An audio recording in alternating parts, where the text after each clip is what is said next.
નમસ્કાર, હું પ્રવીણ. એક તરફ ભારતમાં મહાકુંભ મેળો ચાલી રહ્યો છે અને બીજી તરફ દુનિયાની સૌથી જૂની લોકશાહી અમેરિકામાં નવા રાષ્ટ્રપ્રમુખ તરીકે, રાષ્ટ્રપતિ તરીકે ડોનાલ્ડ ટ્રમ્પ શપથ લેશે, જે દુનિયામાં ચાલી રહ્યું છે. આમ તો ખુદ અમેરિકામાં એક તરફ હોલિવૂડ આગની ઝપેટમાં છે, બર્ફીલા તોફાનો છે, એટલે પહેલી વખત ઇન્ડોર જગ્યા પર શપથ ગ્રહણ થશે.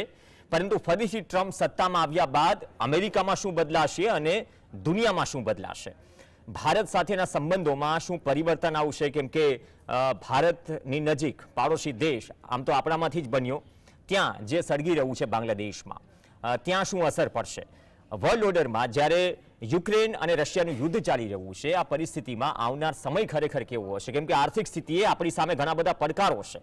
નિકાસ જ્યારે ઘટી રહી છે અને ડોલર સામે રૂપિયો જ્યારે ઘસાઈ રહ્યો છે, અને એમાં પણ મહાસત્તા પોતાના હિસાબથી જે રોડમેપ તૈયાર કરે છે, ટ્રમ્પનો અનુભવ ભારત અને દુનિયા અગાઉ કરી ચૂકી છે. એ બાદ જો બાઇડન આપ્યા, પરંતુ હવે ફરીથી શું બદલાશે ડોનાલ્ડ ટ્રમ્પ આવ્યા બાદ? અસર શું પડશે ભારત સાથે, તેના સંબંધો પર?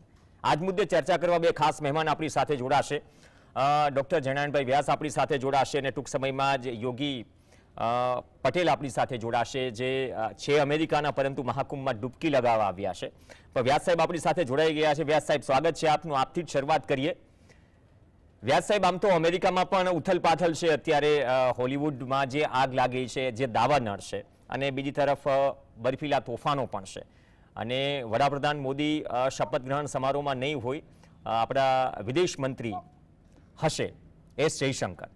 તો હવે ફરી ટ્રમ્પ આવ્યા છે. આપણે હાઉડી મોદી જોયું, નમસ્તે ટ્રમ્પ જોયું, એ પછી રશિયા યુક્રેન યુદ્ધ જોયું, બાંગ્લાદેશમાં જે સ્થિતિ પ્રવર્તી રહી છે એ જોઈ.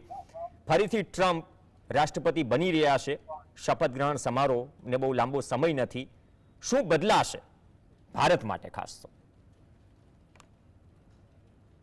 પ્રવીણભાઈ, ઘણું બધું બદલાશે. કારણ કે ટ્રમ્પ જે કંઈ કરશે એ ભારત સ્પેસિફિક હશે અને આખી દુનિયામાં જે થશે એની પણ અસર ભારત પર પડશે. એટલે માત્ર ભારત સ્પેસિફિક આ થશે એવું કેવું એ મારા મત પ્રમાણે યોગ્ય નહીં રહે. પહેલી વસ્તુ તો એમણે ત્રણ વસ્તુ મુખ્ય કહી કે કેનેડા અને મેક્સિકો પર 25% અને ચીન પર 10% ટેરિફ નાખે. બીજું એમણે કહ્યું પનામા કેનાલ બંધ કરી દેશે. અને ત્રીજું કહ્યું કે આ જે ઇંગ્લેન્ડનો ટાપુ છે એ લઈ લેશે. દુનિયાનો મોટામાં મોટો ટાપુ છે. આમ તો દુનિયાનો મોટામાં મોટો ટાપુ ઓસ્ટ્રેલિયા છે, પણ ઓસ્ટ્રેલિયા તો ખંડ છે એટલે આપણે ટાપુ જ ગણતા. એ ઉપરાંત એમણે કહ્યું હતું કે યુદ્ધ કોઈ જગ્યાએ થવું નહીં જોઈએ, શાંતિ રહેવી જોઈએ. તો બે દેશમાં તો એમના આવતા પહેલા શાંતિ થઈ ગઈ. આજે આજથી હમાસ અને ઇઝરાયલ વચ્ચે પણ સીઝફાયર થઈ ગયું, યુદ્ધ વિરામ થઈ ગયું, અને હિઝબુલ્લાહ અને ઇઝરાયલ વચ્ચે પણ યુદ્ધ વિરામ થઈ ગયું. એટલે એ પણ થઈ ગયું. એટલે જગતને એક મોટી બીક હતી કે આ રણમાંથી ભડકો થશે અને ઈરાન, ઈરાક, હિઝબુલ્લાહ, હૌથી અને આ બાજુ ઇઝરાયલ, આ બધું ભેગું થઈને સળગાવશે. હવે એટલી નિરાશ થઈ છે કે આવું નથી થવાનું. કદાચ ટ્રમ્પે કહ્યું છે તે પ્રમાણે, અને મારું એવું માનવું છે કે લગભગ નક્કી થઈ ગયું છે કે રશિયા અને યુક્રેનના યુદ્ધમાં પણ યુદ્ધ વિરામ થઈ ગયું છે. એટલે ત્રણ મોટા યુદ્ધો જે ચાલતા હતા એ યુદ્ધોમાં અત્યારે પૃથ્વીને એક નિરાશ મળે એ પ્રકારની પરિસ્થિતિનું નિર્માણ થયું. ભારતને લાગે છે ત્યાં સુધી બે વસ્તુ છે કે ભારતના સંબંધો કેટલાક કારણોસર અમેરિકા અને કેનેડા સાથે બગડેલા છે. એક પછી એક કારણ જોયા. એક તો પહેલા 5I એટલે શું સમજવું પડે. 5 એટલે 5 અને I એટલે ઇન્ટેલિજન્સ. 5 દેશો પોતાની જાસૂસી માહિતી શેર કરે. ઓસ્ટ્રેલિયા, ન્યુઝીલેન્ડ, કેનેડા, અમેરિકા અને બ્રિટન. તો જે કેનેડા માહિતી વાપરે છે એ જ માહિતી બાકીના બધા દેશો પાસે પણ છે. અમેરિકામાં અત્યારે અદાણી સામે વોરંટ નીકળ્યું છે અને અમેરિકન નાગરિકની હત્યાની પેરવી કરવા માટે ભારતના ગૃહમંત્રી અને ભારતના સુરક્ષા સલાહકાર સામે પણ ચાર્જશીટ થયું. એટલે એ બેમાંથી ક્યાં કયું સળગશે, કારણ કે ટ્રમ્પ વેપારી છે, ક્યાં કયા મુદ્દે કેટલી કિંમતે સમાધાન કરી લેશે એ કઈ કહેવાય નહીં. એટલે આ એ અંતિમ પેલા તરફ જ જશે એવું નથી માનતો. ક્યાંક સમાધાન થશે, સમાધાનની કેટલી કિંમત ભારતની ચૂકવવી પડશે એ તો એ સમાધાન થશે ત્યારે. આપણે બાંગ્લાદેશની વાત કરી. સેન્ટ માર્ટિન ટાપુ ઉપર અમેરિકા મોટામાં મોટો બેઝ બનાવવાનો છે. એટલા માટે જ અમેરિકાએ ત્યાં પોતાના માણસને બાંગ્લાદેશમાં પ્રમુખ તરીકે બેસાડે છે. કદાચ એને બદલે પણ બીજો જે આવશે તે પણ સેન્ટ માર્ટિનનો બેઝ એ બાંગ્લાદેશમાં બનશે. એશિયા પેસિફિક ઉપર નજર રાખવા વાળો અમેરિકાની મોટામાં મોટી લશ્કરી તાકાત હશે એ આપણને ખ્યાલ હોવો જોઈએ. અને જો એ લશ્કરી તાકાત ત્યાં સ્થપાવવાની હોય તો બાંગ્લાદેશ કાયમી ધોરણે અમેરિકાથી સુરક્ષિત રહેશે એ બાબતમાં કોઈ શંકા નથી. એ બાજુ ચીન એનું કામ કરી રહ્યું છે અને વચ્ચે 23 કિલોમીટર જ છે જેને આપણે ચિકન નેક કહીએ છીએ.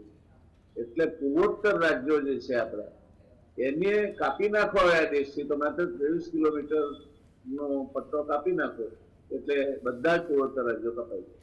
ત્યાં શું થશે, કઈ રીતની પરિસ્થિતિ થશે તે ખબર નથી. પાડોશી રાજ્યો સાથેના ભારતના સંબંધો એ ચીનથી માંડીને, પાકિસ્તાનથી માંડીને, નેપાળથી માંડીને, બાંગ્લાદેશથી માંડીને, શ્રીલંકા, ગદર બધા જ દેશો સાથે ખરાબ છે. એટલે ભારત પાડોશી દેશોના મોરચે બહુ સુખી નથી. હવે આવીએ પાછા અમેરિકાની વાત પર. તો ટ્રમ્પે જાહેર કર્યું હતું એના ચૂંટણી અભિયાન વખતે કે જે ગેરકાયદેસર જે લોકો અમેરિકામાં છે એને એ મિલિટરી બાજુ લઈને પાછા ધકેલી દેશે. મને લાગે છે એ અભિયાન ટૂંક સમયમાં જ શરૂ થશે અને એની સૌથી વધારે અસર ભારતીયોને થશે અને ભારતીયોમાં સૌથી વધારે અસર ગુજરાતીઓને. એટલે બહુ મોટી સંખ્યામાં ગુજરાતીઓ દેશમાં પાછા ફરે તો એક તો 50 લાખ 60 લાખ જેવી રકમનો ખર્ચીને ગયા છે મોટાભાગના ત્યાં, અને પાછા આવશે ત્યારે દેવા મૂકેલી સ્થિતિમાં હશે. તો એમને કઈ રીતે પુનર્વસન કરવું એ મોટો પ્રશ્ન ગુજરાતના માથે અને ભારતના માથે આવશે. કારણ કે ગુજરાત અને હરિયાણા બે રાજ્યો એવા છે કે જેના ગેરકાયદેસર ત્યાં અમેરિકામાં બહુ મોટી સંખ્યામાં કુલ લગભગ 50-60 હજાર માણસો છે. એમાં બહુ મોટી સંખ્યામાં આ બે રાજ્યોના છે. ત્યાર પછી H1B વિઝા અને H1B વિઝાને લગતી નીતિ ટ્રમ્પ શું નક્કી કરે છે, ખાસ કરીને જેમના બાળકો H1B વિઝા લઈને ગયા, એમના પેરેન્ટ્સ એના ઉપર ગયા છે, હવે મેજર થયા છે, એમનું શું થશે? H1B વિઝા જેમની પાસે છે, H1B વિઝા એમને ગ્રીન કાર્ડ મળશે કે નહીં, આ બધા પ્રશ્નો પણ આવનાર સમયમાં ઉભા થશે. આ બધી બાબતો ઉપરાંત આપણે ઉલ્લેખ કર્યો આપણા વિદેશ મંત્રી. માની લો વિદેશ મંત્રી ના ગયા હોત તો, વિદેશ મંત્રી આમંત્રણ તો હતું જ નહીં, નહીં ગયા હોત તો શું થતું? દરેક દેશના એમ્બેસેડરને આમંત્રણ હોય, એમ ભારતના એમ્બેસેડરને પણ આ સોગંદવિધિમાં ભાગ લેવાનું આમંત્રણ હશે. તો આપણા વિદેશ મંત્રી જાય, બીજા બધા દેશોના જેના વડાપ્રધાનો નથી જવાના કે પ્રમુખ કે ઉપપ્રમુખ નથી જવાના, એના બદલે એમના એમ્બેસેડર જવાના. ત્યારે આપણા વિદેશ મંત્રી પોતાની જાતને એમ્બેસેડરના કક્ષાએ ડાઉનગ્રેડ કરી અને અહીંયા હાજર રહે, એની પાછળનો કયો સ્વાદ છે મને સમજાતું નથી. પણ મારા મત પ્રમાણે રાજકીય રીતે મૂર્ખામી ભરી પડે અને એ ગમે તે કારણસર આપણે એટલું બધું એને હાઈપ આપવાની જરૂર નહોતી કે વડાપ્રધાન શ્રીને આમંત્રણ મળશે જ, મળવું જોઈતું હતું. દુનિયાની મોટામાં મોટી લોકશાહી છે, અમેરિકા સાથેના સંબંધો એના સારા છે, પણ કઈ કારણ હશે ટ્રમ્પ અને મોદીના સંબંધો વચ્ચે પણ કઈક અનબન થઈ છે એવી વાતો સંભળાય છે. એની અત્યારે ચર્ચા કરવાનો અવસર નથી. પણ આ બધા કારણોસર જો મારા વડાપ્રધાનને ના બોલાવતા હોય તો મને બોલાવે વ્યક્તિગત રીતે તો હું તો ના જાઉં. મારા વડાપ્રધાન મારો દેશ છે, મારા વડાપ્રધાનને આમંત્રણ ના હોય તો વિદેશ મંત્રી શેના માટે જવું? મને લાગે છે કે આ માનસિકતા એ ગુલામીની માનસિકતા છે અને ગુલામીની માનસિકતામાંથી ભારત બહાર આવ્યું હોત તો વધારે ગર્વ લાગશે કે આપણે ચૂક્યા છે. અંબાણી ગયા છે એને એટલી બધી હાઈપ આપવામાં આવે છે, પણ અંબાણી ટિકિટ લઈને ગયા છે, ત્યાં તો સ્પોન્સર્ડ ઇવેન્ટ છે. એટલે નીતા અંબાણી અને મુકેશ અંબાણી 8.5 કરોડનો ચાંદલો કર્યો છે ત્યારે ત્યાં એમને અદાણીને મળે તેમ નથી, કારણ કે અદાણી ઉપર તો જસ્ટિસ ડિપાર્ટમેન્ટે વોરંટ કાઢેલું છે, ત્યાં જાય તો ધરપકડ થાય. એટલે એક જ વ્યક્તિ આપણા ત્યાંથી જો કોઈ ઉદ્યોગપતિ હાજર હોય તો મુકેશ અંબાણી અને નીતા અંબાણી હાજર. આ પરિસ્થિતિ થઈ છે, પણ એમાં કઈ મુકેશ અંબાણી અને નીતા અંબાણીનું બહુમાન થયું છે અથવા એમનું બહુ રેકગ્નિશન થયું છે એવું નથી. એ સામે ચાલીને પૈસા આપીને ડોનેશન આપીને ગયા છે, એટલે વેચાતું ઇન્વિટેશન લઈને ગયા છે એ વાત આપણને ખ્યાલમાં હોવી જોઈએ. આ પરિસ્થિતિ ભારત અને અમેરિકા વચ્ચેની છે. હવે છેલ્લે આવનાર સમય કેવો છે? તો આવનાર સમયમાં એક તો ઇમિગ્રેશનના મુદ્દા પર આપણે દર્શન થતું રહેશે. એવું જ અમેરિકા આપણા ઉપર દબાણ લાવશે. આપણા ત્યાં જે અત્યારે આયાત નથી થતી એ વસ્તુને આયાત કરવાની, અમારો જે ટ્રેડ સરપ્લસ છે એ ટ્રેડ બેલેન્સ કરી આપે. તો એ ટ્રેડ બેલેન્સ કરવા માટે અમારી કૃષિ પેદાશોને, અમારી ડેરી પેદાશોને, અમારા એવા ઉત્પાદનો જે તમે તમારા ત્યાં નથી આવવા દેતા એ ઉત્પાદનોની દેશમાં આવે. હવે જો કૃષિ અને ડેરી પેદાશો માટે અમેરિકાએ ગઈ વખતે પણ ટ્રમ્પે જ આગ્રહ કર્યો હતો, જો એ માટે જો ભારતના દરવાજા ખુલશે તો અહીંયા કૃષિ અને ડેરી બંનેને બહુ જ મોટું નુકસાન થાય તે પ્રકારની પરિસ્થિતિ. એટલે એ એક થ્રેટ અથવા ધમકી તો આપણા પર ઉભી છે. તો અમેરિકા આપણી પાસે જે કઈ કરાવશે કાઢું મરડીને કરાવશે. એ બહુ આપણે રાજી થઈને કરીએ એવું નહીં કરાવે. દાખલા તરીકે રશિયા સાથે હવે ક્રૂડની ખરીદી નહીં થાય. રશિયા સાથે ભારતે પ્રોમિસ આપી દીધું છે કે રશિયા પાસે ભારત ક્રૂડ નહીં ખરીદે, રશિયા સાથેના સંબંધો બગડશે. પણ સાથે સાથે અમેરિકાએ કહ્યું છે કે અમે તમને ક્રૂડ જોઈશે એટલું આપીશું, મફત થોડા આપવા, એ ડોલરમાં આપશે. અને ડોલર તો પાતાળ ભણી જઈ રહ્યો છે અત્યારે, રૂપિયો પાતાળ ભણી જઈ રહ્યો છે ડોલરની સરખામણીમાં. એટલે વિદેશી નિયામણની સ્થિતિ ભારતની એ અત્યારે પણ ગંભીર છે. આવનાર સમયમાં વધુ ગંભીર બને એમાં એક ફેક્ટર એ ક્રૂડ ઓઇલ અને રિલેટેડ પ્રોડક્ટની ઇમ્પોર્ટ હશે. અને અમેરિકા રશિયા પાસેથી તમે રૂબલમાં લેતા હતા કે રૂપિયામાં લેતા હતા નહીં લેવા દે, તમારે અમેરિકા પાસેથી લેવું પડશે અથવા ગલ્ફ કન્ટ્રી પાસેથી લેવું પડશે, ડોલરમાં પૈસા ચૂકવવા પડશે.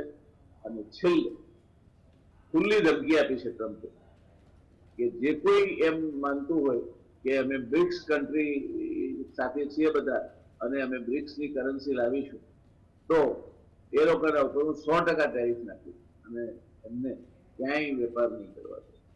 આ બહુ મોટું ધમકી છે. આપણે પણ રશિયામાં છેલ્લે સમિટ થઈ બ્રિક્સની ત્યારે ભાષણ કર્યું છે પ્રધાનમંત્રીશ્રીએ કે બ્રિક્સની કરન્સી જલ્દી આવે અને આપણે એને મજબૂત કરન્સી બનાવી એ દિશામાં આગળ. એટલે ભારતનો મત તો અત્યાર સુધી તો સ્પષ્ટ છે. હવે ભારત મત બદલશે કે એના એ મત ઉપર અડગ રહેશે એ પણ જોવાનું છે. એટલે ઇસ્યુ ઘણા છે. આ તો મેં તો જે કહ્યું એ ખાલી ફિઝિશિયન સેમ્પલ જેવું છે. નાના મોટા એટલા બધા ઇસ્યુઝ છે કે જે ઇસ્યુઝ ટ્રમ્પના આવ્યા બાદ ભારત માટે શિરોવેદના સમાન બને અને ભારતે ક્યાંક ને ક્યાંક મૂંઝવણમાં મુકાવવું પડે. દાખલા તરીકે બિલાવલ ભુટ્ટોને સ્પેશિયલ ઇન્વિટેશન આપ્યું છે, વ્યક્તિગત રીતે સ્પેશિયલ કેસ તરીકે અમે બિલાવલ ભુટ્ટોને ઇન્વિટેશન આપ્યું. બતાવે છે કે પાકિસ્તાનને ટ્રમ્પ કેટલી અગત્યતા આપવાની. બાંગ્લાદેશ તો એમના હાથમાં જ છે. એટલે એ પરિસ્થિતિમાં એક બાજુ બાંગ્લાદેશ ને એક બાજુ પાકિસ્તાન, બે બાજુ બે દેશો એ અમેરિકા કહેશે તે પ્રવર્ત કરશે એ વાત પડતી નથી. આ બધા મુદ્દા જો આપણે વિચારીએ તો આવનાર સમયમાં ભારત માટે વિદેશી મુદ્રા, અર્થવ્યવસ્થા, કૃષિ આયાતો, ડેરી આયાતો, ભારતની નિકાસ, ટેરિફના દર, ડોલર સામે રૂપિયાનું મૂલ્ય અને ઇમિગ્રન્ટનો પ્રશ્ન, આ પ્રશ્નો આપણી સામે રાક્ષસી ગરબો ફાડીને દુરહત્યા કરવાના. ઓકે સાહેબ, હમણાં બે સમાચાર જોયા. થોડા દિવસ પહેલાની જે ઘટના હતી કે રશિયામાં નોકરી મેળવવા કોઈ ભારતીય જાય છે, એક રશિયા તરફથી લડતા તે મૃત્યુ પામે છે, એના કઝિન ઇન્જર્ડ થાય છે. અને ગઈકાલના એક સમાચાર છે જે આજે છપાયા છે કે અમેરિકામાં જે ગન કલ્ચરની દરેક વખતે વાતો થાય છે એના વચ્ચે 21-22માં ડિગ્રી કમ્પ્લીટ કર્યા બાદ નોકરીની શોધમાં એક યુવાન હતો, તેની હત્યા કરી દેવાય. હવે આ પ્રકારની ઘટનાઓ વિઝામાં વિદ્યાર્થીઓને રોજગારીનો તો પ્રશ્ન છે જ, પણ જ્યારે આપણે બે ત્રાજવાની વાત કરી રહ્યા છીએ, તમે એક હિન્ટ પણ આપી, અમેરિકા અને રશિયા, આ બંને ત્રાજવાને, કેમ કે ભારતની અત્યાર સુધી જે વિદેશ નીતિ રહી છે કે અમે બધા સાથે છીએ, ખરેખર રશિયા યુક્રેન યુદ્ધ પછી જે પરિસ્થિતિ ભારત માટે થઈ ડિપ્લોમેટિકલી કે ક્યાં જવું, એમ બંનેને સાથે લઈને ચાલવા, તો આ બંનેને સાથે લઈને ચાલવા એ કેટલું હવે પડકારજનક આપ માની રહ્યા છો? કેમ કે બાંગ્લાદેશનો ઇસ્યુ તો સળગી જ રહ્યો છે, જે ભવિષ્યમાં વધારે ગંભીર થાય કરા. એક મુદ્દો પ્રવીણભાઈ મેં મેન્શન નહીં કર્યો, હા, એ મેક અમેરિકા ગ્રેટ અગેન, માગા. આપણે ત્યાં જેમ બજરંગ દળ છે, કઈ બજરંગ દળ એક જ આવું ઓર્ગેનાઇઝેશન છે એવું નથી, ઘણા છે કે જે લોકો રાઈટ લીનિંગ ફિલોસોફી વાળા, ક્રિટિસિઝમ નો સવાલ નથી, એક એનાલિસિસ નો સવાલ, કે જે એવું ત્યાં માગા છે એ લોકો પણ હવે તમે ઇમિગ્રેશન માટે વિઝા નહીં આપો એની તરફેણમાં છે. ગોરી ચામડી વાળા જ સુપ્રીમ છે, અમેરિકાનો જ સુપ્રીમ છે, એમને જ આ દેશમાં રહેવાનો અધિકાર છે, એમને જ બધા પ્લમ જોબ મળવા જોઈએ. આવી સ્પષ્ટ માનતાઓ જે આપણે અહીંયા એક યા બીજા સ્વરૂપે કરીએ છીએ એ હવે અમેરિકામાં નહોતી થતી, હવે થવા માંડી. એટલે world is going leaning right, અને એમાં માગા એ આપણા લોકો માટે ક્યાંક ને ક્યાંક તો જીવના જોખમના પ્રશ્નો ઉભા કરશે. એટલે આ મુદ્દે આપણે અહીં જે કરીએ છીએ એના પ્રત્યાઘાતો એ અમેરિકામાં પણ પડશે. આપણને એ સમજણ નથી પડતી કે આપણા 1 કરોડ લોકો ગલ્ફ કન્ટ્રીઝમાં નોકરી કરે અથવા ધંધો કરે. 1 કરોડ લોકો. સૌથી વધારે રેમિટન્સીસ જો કોઈ કોમ પોતાના દેશમાં મોકલતી હોય તો ભારતીયો મોકલે, અને તે ગલ્ફમાં. અમેરિકા કે ઇંગ્લેન્ડ થી બહુ ઝાઝા રેમિટન્સીસ આવતા નથી. તો એ લોકોને ધારો કે અત્યારે એ લોકો 2% રિઝર્વેશન કાઢ્યું છે. અહીંયા આપ જાણો છો, એક આપણા પત્રકાર, બહુ સિનિયર પત્રકાર છે, મારું નામ નથી કેવું, એમના દીકરાની વહુ એક લીડિંગ અખબારમાં ગ્રાફિક્સ અને લેઆઉટ ને એને લગતું કામ કરતા હતા. 8-10 વર્ષથી નોકરી કરતા હતા. બંનેને નોકરીમાંથી છૂટા કર્યા. કેમ? તો કે હવે અમારે 3% ફરજિયાત લોકલ માણસોને લેવા, અને આ ટેલેન્ટ અવેલેબલ છે એટલે તમને અમે નોકરી નહીં રાખી. તો આપણે આયુષ્ય શું એ પણ નક્કી કરી લેવું જોઈએ. આપણે જે અહીં કરીશું એના પ્રત્યાઘાતો, જે લોકો અત્યાર સુધી આપણને મદદરૂપ થયા છે, જેમણે વિદેશી મૂડિયામણ કમાઈને આપણને મોકલ્યું છે, અને વિદેશી મૂડિયામણ વગર આપણને ચાલે એમ નથી. આપણે એમ માનતા કે મોબાઈલ જ આયાત કરીએ છીએ તો દુનિયાની સૌથી મોટામાં મોટો આયાતકાર લશ્કરી સરંજામનો ભારત છે. 80,000 કરોડ રૂપિયાનું વર્ષે આપણે ખાવાનું તેલ આયાત કરીએ છીએ. કેટલું પ્રવીણભાઈ? 80,000 કરોડ. ચાઇના સાથે, ચાઇના આપણો 1 નંબરનો ટ્રેડ પાર્ટનર. આપણે ચાઇનીઝ બહિષ્કારની વાત કરીએ છીએ. આ જ્ઞાની માણસોને ખબર નથી કે ભારતનો પહેલા નંબરનો વેપાર ભાગીદાર પહેલા અમેરિકા હતું, અત્યારે ચાઇના છે. અને ચાઇના સાથે આપણી ટ્રેડ ડેફિસિટ છે. આપણે $25 અબજ જેટલું નિકાસ કરીએ છીએ અને $125 અબજ જેટલી આયાત કરીએ, એટલે લગભગ $100 અબજની ખાત છે ચીન સાથેના વેપાર.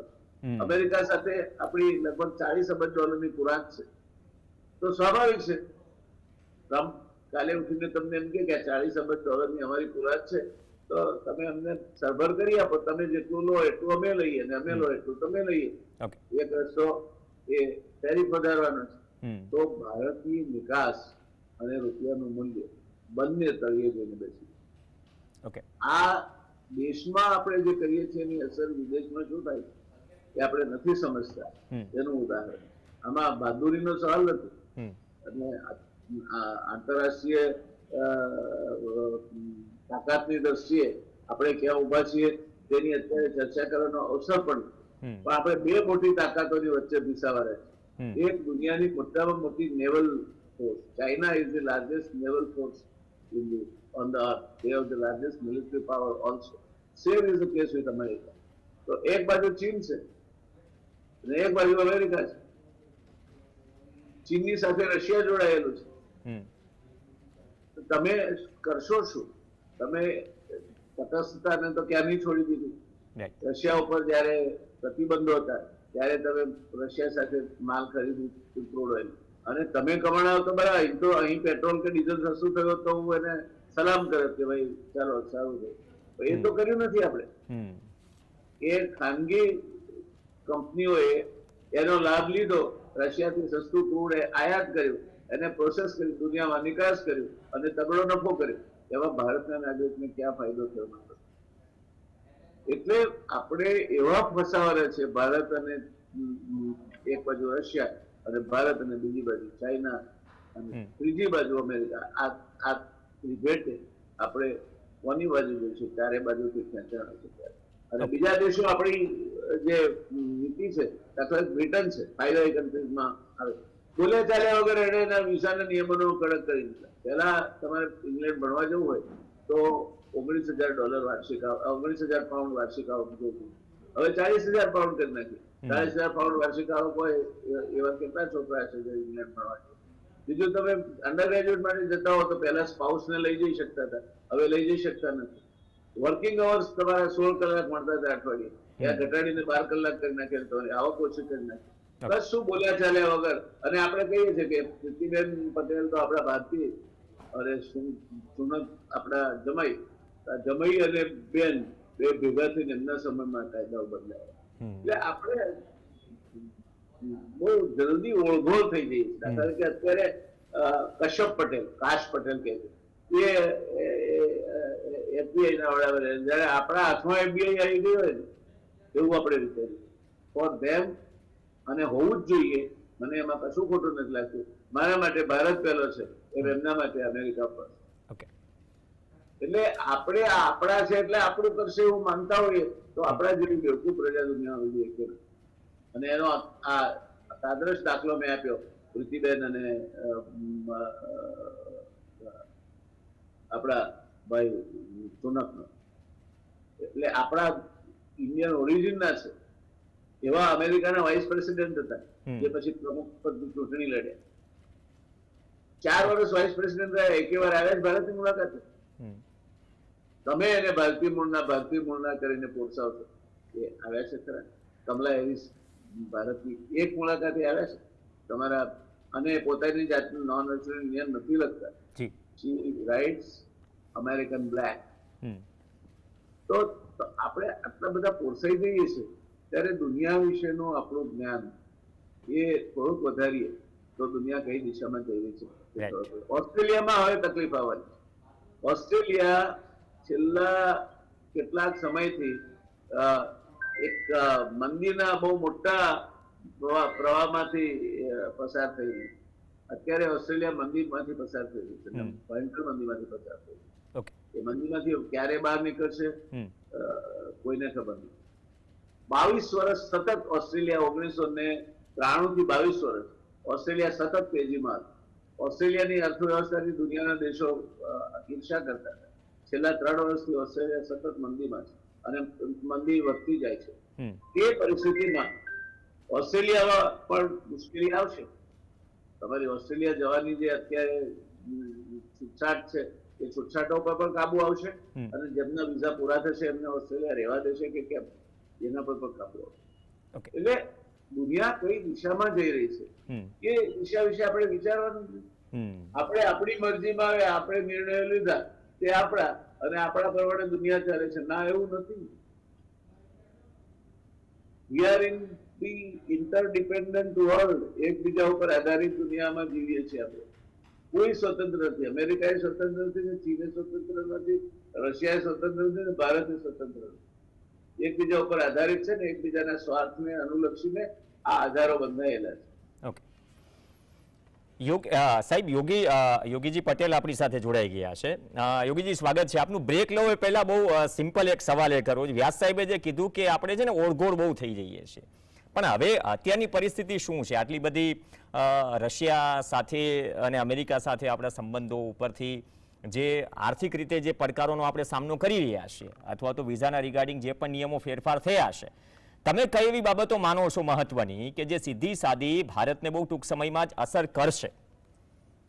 અત્યારે તો કઈ નહીં કહી શકીએ, પણ એમાં આપણે વરી કરવાની કઈ જરૂર નથી.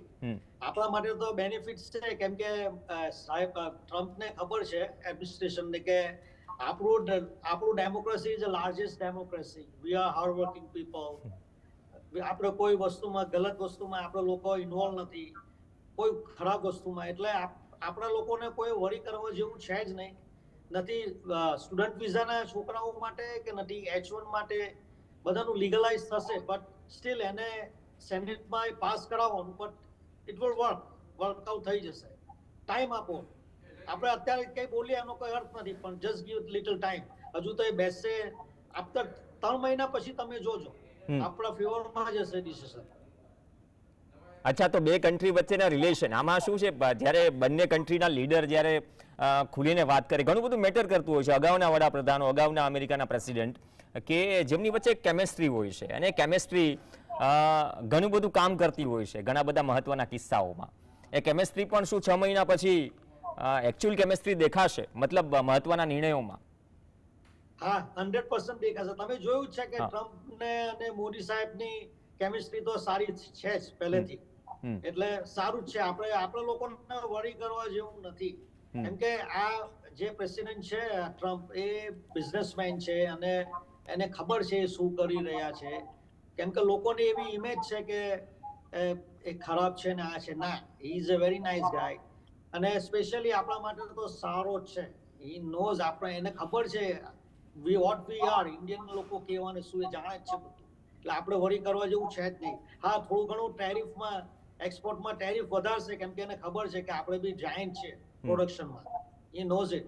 એટલે હવે તો દરેક કન્ટ્રીનું પોતપોતાનું હોય છે ડિફરન્ટ રીતે. એટલે એ થશે, એની સામે એક્સપોર્ટ બી આપણું વધશે. પોપ્યુલેશનની દ્રષ્ટિએ આવડું મોટું માર્કેટ છે ગ્લોબલી ઇન્ડિયા. હા, એના ઉપર પણ વાત કરીશું. સારા, ઓકે, ચલો, શપથવિધિની બધી તૈયારીઓ કરી રહી છે. વ્યાસ સાહેબ, 5-7 મિનિટ થોડી ડિબેટ એક્સટેન્ડ કરીએ છીએ. એકાદ બે મુદ્દા છૂટી જાય છે, એટલે એક બ્રેક માટે રોકાઈશું. સીધા આવું છું. યોગીજી પણ આપણી સાથે છે અમેરિકા સ્થાયી, પરંતુ મહાકુંભમાં એ પણ ડૂબકી લગાવી રહી. તો અમેરિકાની ફરીથી ધુરા સંભાળ્યા બાદ ડોનાલ્ડ ટ્રમ્પ આવ્યા છે, તો ડોનાલ્ડ ટ્રમ્પને આવ્યા બાદ શું બદલાશે? ચર્ચા આગળ વધારીએ. ડોક્ટર જયનારાયણભાઈ વ્યાસ આપણી સાથે છે ને યોગી પટેલ આપણી સાથે છે. યોગીજી, બ્રેક પહેલા મેં કીધું હતું કે ઇન્ડિયા આટલું મોટું માર્કેટ છે ગ્લોબલી, જે ટેરિફ ઝીંકાયા છે બંને તરફથી, અથવા તો જે પરિસ્થિતિ રશિયા અને અમેરિકા વચ્ચે આપણી થઈ છે, બંને તાલમેલ સાથે ચાલવાની, હવે એ પરિસ્થિતિમાં કેટલો બદલાવ આવશે? એ જયશંકર પણ ત્યાં આવી રહ્યા છે, પહોંચી ગયા છે ઓલમોસ્ટ, અને ત્યાંથી વ્યાસ સાહેબે પણ જે રીતે ચીનની વાત કરી, એક પડકારો છે, કેમ કે આપણી નિકાસ ઘટી રહી છે. રૂપિયાની જે સ્થિતિ છે ડોલર સામે, એક આપણી બહુ મહત્વની વાત છે કે જે ત્યાં લોકો કમાઈ રહ્યા છે આપણા, તે ડોલર્સ મોકલી રહ્યા છે, એના કારણે થોડી ચિંતા હળવી થાય છે. પણ જ્યારે નાણામંત્રી કહે કે નહીં, રૂપિયો નબળો નહીં, ડોલર મજબૂત થઈ રહ્યો છે, તો હવે આપણા માટે મજબૂતીનું કારણ શું મજબૂતાઈથી લાગી રહ્યું છે આર્થિક દ્રષ્ટિએ, અર્થતંત્રની દ્રષ્ટિએ આવનાર સમયમાં? જો એક્સપોર્ટ વધશે જેટલું આપણું, એની સામે આપણી કરન્સીનું બી ટાઈટ થશે. કેમ કે જેટલું એક્સપોર્ટ વધે એ રીતે આપણું કરન્સી બી એટલી થશે, એકદમ સોલિડ થશે. એટલે ઓલ ડિપેન્ડ્સ. આપણે આ જે જયશંકર ગયા છે એ આવશે પછી જ તમને લોકોને આઈડિયા આવશે અહીંયા કે કેવું છે. મરાઠી એનો જવાબ I don't know right now, but still મેં તમને કીધું કે wait for 3 months. 3 months wait કરો ને પછી તમે જોજો કે કેવું બધું ચાલી રહ્યું છે. કેનેડા મુદ્દે, કેનેડા મુદ્દે, કેમ કે કેનેડા પણ ચર્ચામાં હતું ભારત સાથેના સંબંધોના કારણે ચર્ચામાં. કેનેડાનું તો મને I don't have any answer, but હું મારી કન્ટ્રી, હું અમેરિકાનું તમને કહું છું કે વેઇટ ફોર 3 months. ઓકે, એના માટે 3 મહિના. ઓકે, વ્યાસ સાહેબ, હું આર્થિક એટલા માટે વાત કરું છું કેમ કે હમણાં જ એક રશિયા, કે ભલે આપણે ગ્લોબલી આટલા બધા તકલીફમાં હોય, યુદ્ધ ચાલી રહ્યા હોય, સાહેબ 3 તારીખે એનપીકે નો ભાવ ખાતરનો વધે છે પર બોરી 250 રૂપિયા, જાહેર થાય છે 2 અઠવાડિયા પછી, જ્યારે ઇફકોનું ફરફરિયું આવે છે કે કાચા માલની કિંમતો વધી ગઈ છે. ત્યાં સુધી અત્યારે હું સામાન્ય એટલા માટે સમજ આપું છું કે આપણને ભારતીયોને શું અસર પડે છે. બાકી તો કૃષિ નિયામક અહીંયા એમ જ કહેતા રહે છે કે નહીં, જહાજો મધદરિયે છે. તો એ તો ઘણી બધી બાબતો છે. જે ખરેખર જે ઇનપુટ કોસ્ટ વધી છે અથવા તો આપણને ઇનપુટ જે મોંઘું પડી રહ્યું છે એ દ્રષ્ટિએ ખરેખર શું ચેલેન્જીસ વધશે અથવા તો એમાં કોઈ રાહત મળવાની શક્યતા ખરા? બે વસ્તુ માટે આપણે તૈયાર રહેવું પડશે. હા. એક તો ઇન્ફ્લેશન વધી રહ્યું છે અને ખાદ્ય પદાર્થોનું એમાં સૌથી વધારે વધી રહ્યું છે. હવે કૃષિના ઇનપુટ્સ તમે મોંઘા કરો એટલે આમે અત્યારે ખેડૂતને ખેતીના ભાવ પોસાતા નથી, એટલે મિનિમમ સપોર્ટ પ્રાઇસ નો કાયદો કરવા માટેના આંદોલન છે. એટલે આવનાર સમયમાં શું થશે તો રિઝર્વ બેંકની આપણે ઓથેન્ટિક વાત સિવાય વાત કરવી જ નથી, કારણ કે કાલ્પનિક વાતો ઘણી કરી શકાય છે. પણ રિઝર્વ બેંકની મોનિટરી પ્રાઇસ કમિટી 4 થી 6 ડિસેમ્બર વચ્ચે મળી. એણે કહ્યું કે ભારતનો વિકાસ દર ઘટી રહ્યો છે, એટલે સેકન્ડ ક્વાર્ટરનો વિકાસ દર ઘટાડીને એને લગભગ 6% કરી. ઓવરઓલ વિકાસ દર પણ ઘટીને 6%ની આજુબાજુ રહેશે એવો અંદાજ છે. કેમ ઘટી રહ્યો છે તો કે મેન્યુફેક્ચરિંગ સેક્ટર નો વિકાસ ઘટી રહ્યો. કેમ ટકી રહ્યો છે તો કે કૃષિમાં હજુ 3-3.5% વિકાસ દર છે, માટે આ 6%નો પણ છે. બાકી જો કૃષિમાં બરાબર ના વિકાસ થાય તો એ પણ નહીં થાય. એટલે આ પહેલી વાત. બીજી, ભારત એ ઇનવર્ડ લુકિંગ ઇકોનોમી છે. આપણે આયાત કરતો દેશ છે, આપણે નિકાસ કરતો દેશ નથી. વિશ્વ બજારમાં આપણો ફાળો, આપણી કુલ exports is 1.7% of the world trade. A country which account for 16% of the population. એટલે આપણે આયાતના મોરચે વધીશું. Crude oil, we are the largest importer of military goods, we are the largest importer of crude oil. We import 80,000 crore worth of edible oil. We are having some critical imports of electronics and pharmaceutical intermediates. So our imports will increase. And if the rupee goes, અરે તમે બહુ એક અગત્યની વાત કરી કે reserve bank dollar વેચી રહી છે, માટે આ નહીં તો રૂપિયો 90 ઉપર નીકળી ગયો. અચ્છા, એટલે રિઝર્વ બેંક પાસે પણ ડોલરનું તળિયું આવવા તરફ જઈ રહી છે. અને રૂપિયાના ભાવ ઘટે, ડોલરની સરખામણીમાં રૂપિયો ઘસાય, તેમ આપણી આયાતો મોંઘી થાય, નિકાસ સસ્તી થાય, પણ નિકાસ માટે બજાર નથી આપણી પાસે.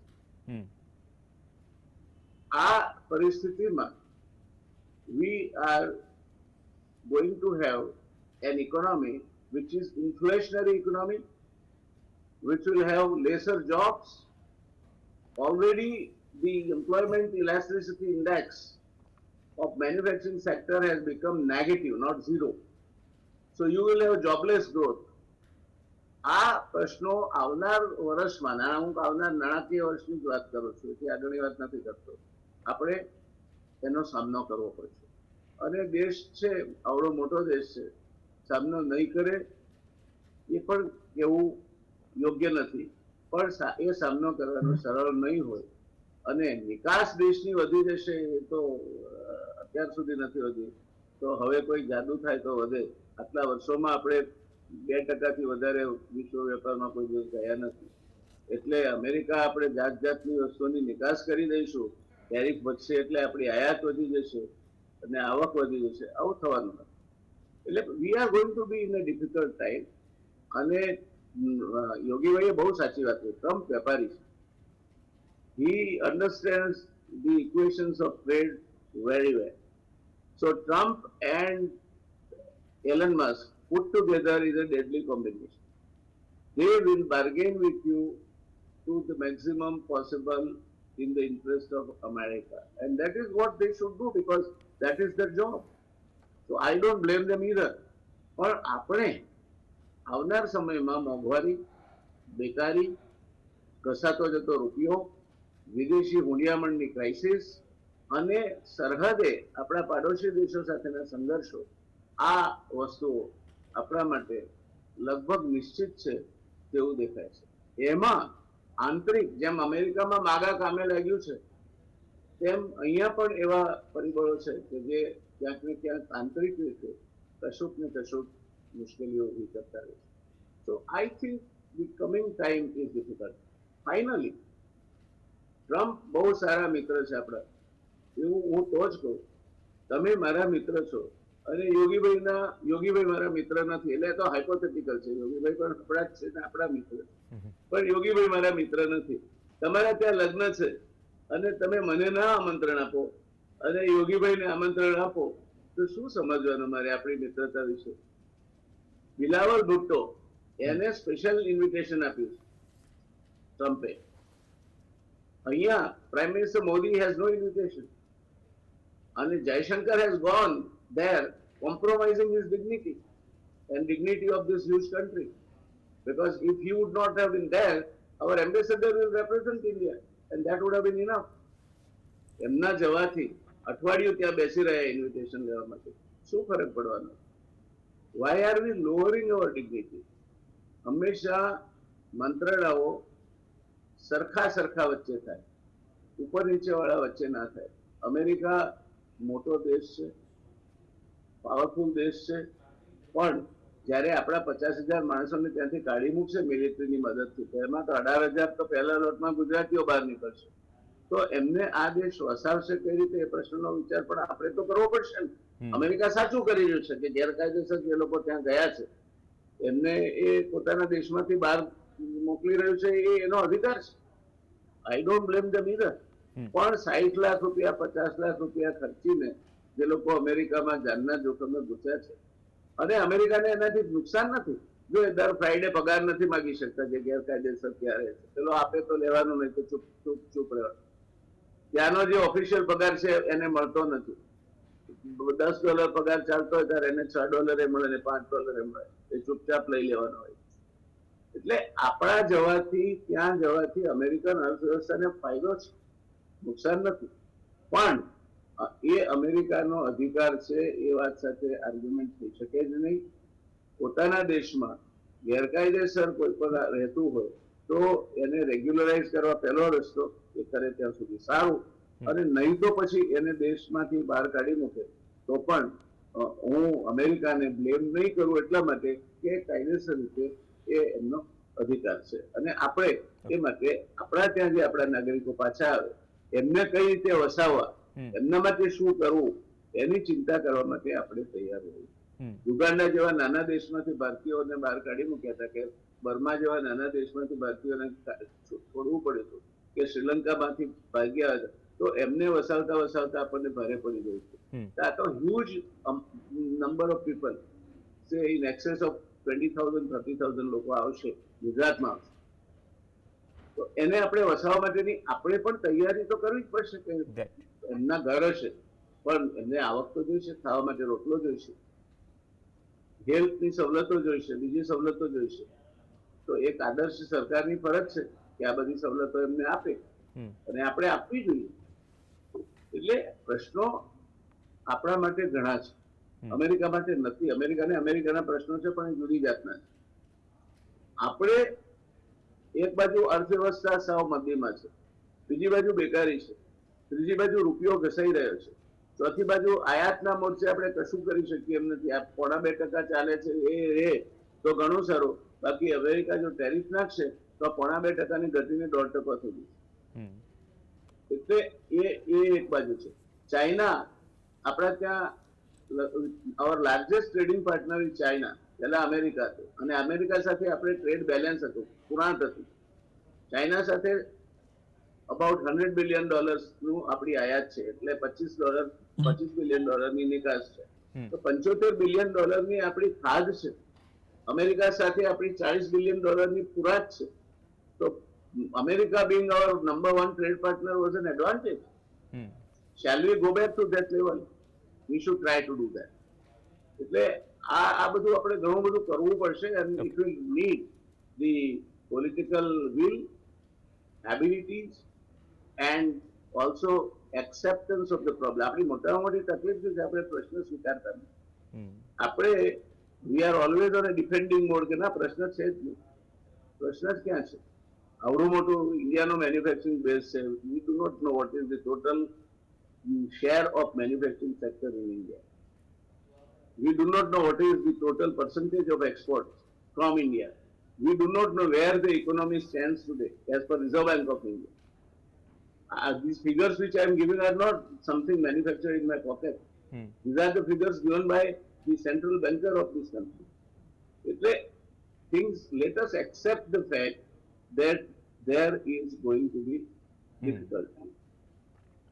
અમેરિકા સાથેના સંબંધો હું યોગીભાઈ સાથે સંપૂર્ણ સહેમત છું કે 6 મહિનાનો સમય એને લાગશે એને સ્ટેબિલાઇઝ થતા. હજુ ટ્રમ્પ આજે શપથ લઈને આજે ને આજે અમેરિકાના સાથેના સંબંધો સારા રહેશે કે ખરાબ રહેશે એ પ્રિડિક્ટ કરવું it will be unfair to Trump and it will be unfair to the United States. Right. Let us hope that we will have good relations. અને એ એક હાથે તાળી નહીં પડે. આપણે પણ આપણો ભાગ ભજવવો પડશે, એમણે એમનો ભાગ ભજવવો પડશે. But it is too early to predict that. We should not rush into the kind of prediction, much less into negative predictions. એ નહીં કરવું જોઈએ. રાઈટ. એક આપણી સારી કહેવત છે ને કે તેલ જુઓ તેલની ધાર જુઓ. આ બધું ચાલ્યા કરશે સમય સાથે. પણ યોગીજી, એમાં જ એક કોન્ટેક્સ્ટમાં એક સંદર્ભ નીકળે છે. મેં એટલા માટે બંને દેશના જે લીડર્સની કેમેસ્ટ્રીની વાત કરી, ભૂતકાળમાં પણ રહી છે, અહીંયા પણ રહી છે. પણ બે વડાની કેમેસ્ટ્રી અથવા તો મિત્રતા એ કોઈ પણ દેશ હોય એ મુદ્દો અલગ છે, અને ફોરેન ડિપ્લોમસી એ મુદ્દો અલગ છે. છેલ્લો સવાલ છે, હવે જ્યારે વડાપ્રધાન મોદી ત્યાં હાઉડી કાર્યક્રમ થયો, ઘણી વખત જ્યારે અમેરિકા જાય ત્યારે ત્યાંના એનઆરઆઈસ કે ભારતીય મૂળના લોકો જે રીતે સ્વાગત કરે છે, એક અલગ ઓરા હોય છે અને આપણને ટીવી સ્ક્રીન પર જોવા પણ મળે છે. પણ આ વખતના શપથ ગ્રહણ સમારોહમાં જ્યારે વડાપ્રધાન મોદી નથી જઈ રહ્યા, નથી ગયા, એસ જયશંકર ગયા છે, તો એનો શું મેસેજ જઈ રહ્યો છે ઓવરઓલ ઇન્ડિયન્સમાં, જ્યાં મૂળ ભારતીયો છે, ઉદ્યોગ સાહસિકો છે, એનઆરઆઈસ છે બધા, અથવા ત્યાં કોઈ ત્યાંના લોકલ મીડિયામાં શું ચર્ચા છે? આમાં કઈ ખરાબ લગાવવા જેવું નથી કે કોઈ નારાજ થવા જેવું નથી. એમણે મોદી સાહેબને ઇન્વિટેશન આપ્યું જ હશે. સાહેબ બિઝી હશે અહીંયા, તો જયશંકર ગયા છે. પણ હવે હી ઇઝ અ વેલ એજ્યુકેટેડ અને એને ખબર છે શું કરવાનું બે દેશની વચ્ચે, રિલેશન કેવી રીતે, અને હી નોઝ ઇટ, અને he is a right person. એટલે એમને મોદી સાહેબે એમને મોકલા છે કે લેટ્સ સી કે ભાઈ ઇનિશિયલી શું ચાલે છે, એ વાત કરશે ટ્રમ્પની સાથે અને પછી આવીને પછી જશે.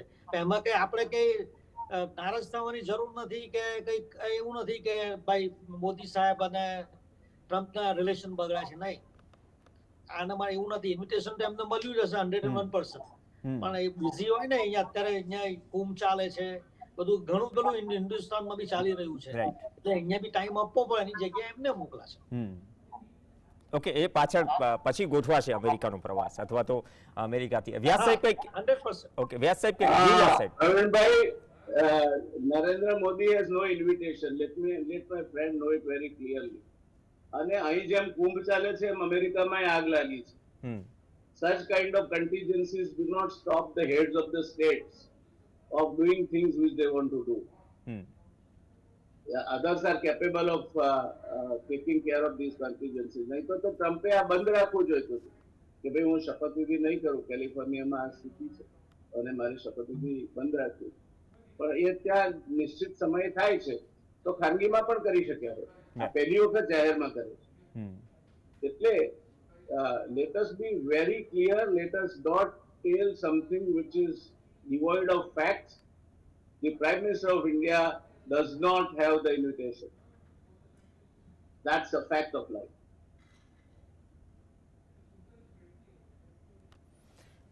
Okay, last final comment, Yogiji. હા, યોગીજી, મારા કોમેન્ટમાં તો I cannot give any answer કેમ કે we don't know real picture. What is the real? મેં પાછો હું તમને રિપીટ કરું છું, wait for 3 months. 3 to 6 months, very early to say. એટલે એનો મતલબ એવો નથી કે તમને ઇન્વિટેશન નથી મળ્યું એટલે આપણો રિલેશન બેડ છે. નો, doesn't mean that. હશે લોકોના between two big political leader, there must be something. એટલે we have to wait and watch. Right.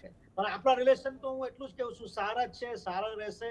કેમ કે ટ્રમ્પને પણ ખબર છે કે Indian people are very smart, very good, economical, ભણેલા બધી રીતે. અને એમને એ બી ખબર છે કે ટ્રમ્પ ઇઝ આપણે મોદી સાહેબ is very smart. He knows it. હવે કોઈક ફરી પોસિબલી ઇમ્પોસિબલ વસ્તુ બી પોસિબલ થઈ જાય છે Right. અને you have to wait, simple. એના માટે I cannot give you any blunt answer or anything. I told you wait for 3 to 6 months, you will get it. Okay right, તમે એમાં એ વાતમાં દમ હશે કેમ કે તમે ત્યાં રહીને એ બધી વસ્તુ માર્ક કરી રહ્યા છો કે something will happen in very short time.